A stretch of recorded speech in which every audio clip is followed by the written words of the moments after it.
It's Thursday, the 30th of November, 2023. Welcome to the Fast 5 Business News by Fear and Greed, where we give you the top 5 business stories you need to know in just 5 minutes. I'm Michael Thompson, and good morning, Sean Aylmer.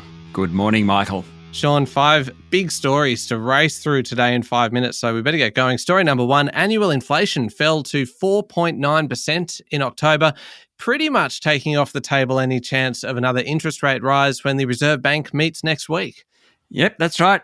Annual inflation fell to 4.9% last month from 5.6% in September as price pressures for consumer goods moderate because of falling demand, according to the Australian Bureau of Statistics. The monthly consumer price indicator was lower than economists expected, and bond markets have now priced in just a 10% chance of another rate hike next week. Adding to the argument against a rate hike were comments from Reserve Bank Governor Michelle Bullock earlier in the week, where she said the bank had to be a little bit careful with further tightening. Underlying price pressures have also eased. Excluding volatile items such as fruit, fuel and holiday travel, inflation fell to 5.1% in October from 5.5%. That's underlying inflation. Some areas have prices that are still rising fast. Rents are an example, electricity prices. One segment where prices are falling fast, holidays. Can we say, Sean, now there will be no more rate rises?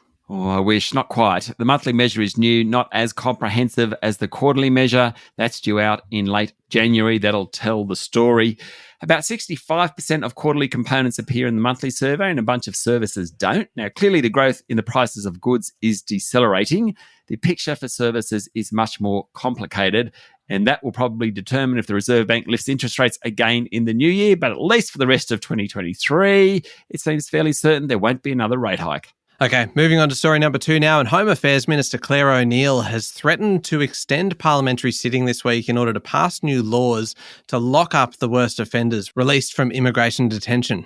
O'Neil was unable to say whether all 141 non-citizens released into the community following a recent High Court decision will be locked up again, as Labor races to finalise the details of its new legislation to ensure they're constitutional.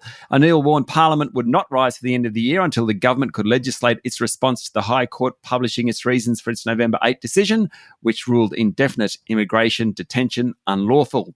The House of Representatives is due to rise tonight, while the Senate is slated to sit next week with an option for the lower house to return for one day.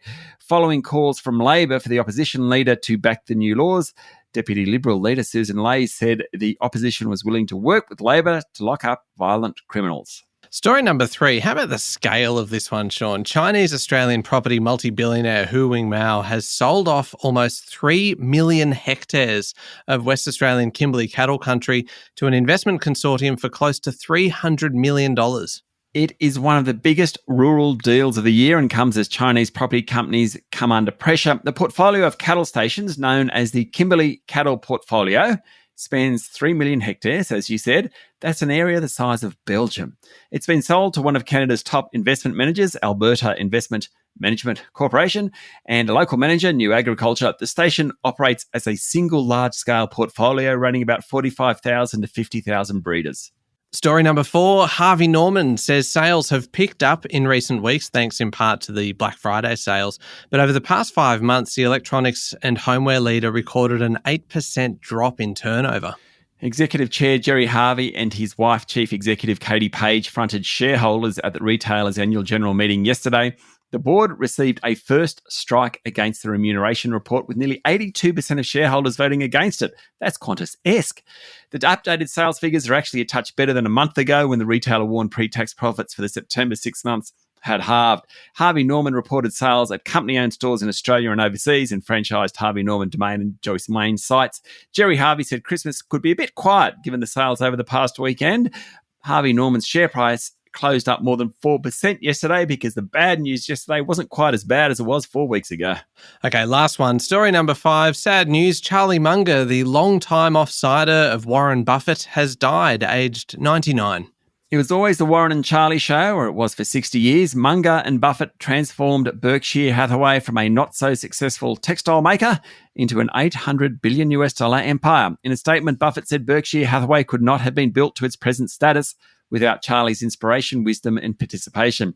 From 1965 to 2021, Berkshire averaged an annual gain of 20%, about twice the pace of the S&P 500 index. Quite extraordinary. Munger is very much the straight man in the relationship, known for his pointed one-liners and dislike of corporate excess. Let's leave the show with a one-liner he gave at this year's Berkshire Hathaway annual general meeting. He said, "There is so much money now in the hands of so many smart people, all trying to outsmart one another. It's a radically different world from the world we started in." All right, there we go. The top 5 business stories in 5 minutes. Thank you, Sean. Thank you, Michael. It is Thursday, the 30th of November, 2023. Remember to hit follow on the podcast. And if 5 minutes isn't enough, you can find our longer daily show called Fear and Greed Business News, wherever you listen to podcasts. I'm Michael Thompson, and that was the Fast 5 Business News by Fear and Greed. Have a great day.